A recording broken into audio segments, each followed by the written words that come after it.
আসসালামু আলাইকুম, সবার কি অবস্থা, কেমন আছেন? কালকে রাতে 10:30 বাজে ডিউটিতে গেছি, আর এখন আছি 1:07 বাজে, 7-8 বাজে। এখন ডিউটি থেকে আসি এসান ঘুমের চোখ বন্ধ হয়, এরপরও মনে করেন নাইট একটা রুমের দিকে যাইতে আসি, মার্কেটের দিকে যাইতে আসি বাজার করে ফেললে, বাজার করে রুমে যাই ফাঁক করবো, ফাঁক শেষ করে খাই দিয়ে ঘুমামো।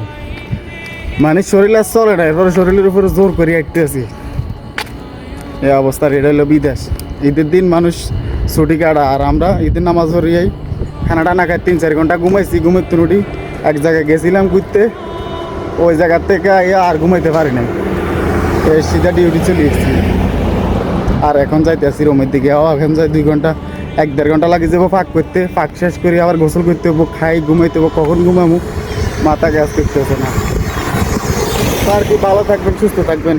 আপনারা হয়তো মনে করেন যে আমরা মিথ্যা কথা বলি, এ দেশে যা আসলে বুঝবেন, ছোটো ভাই যারা আছে আসলে বুঝবা, ঠিক আছে নি? আর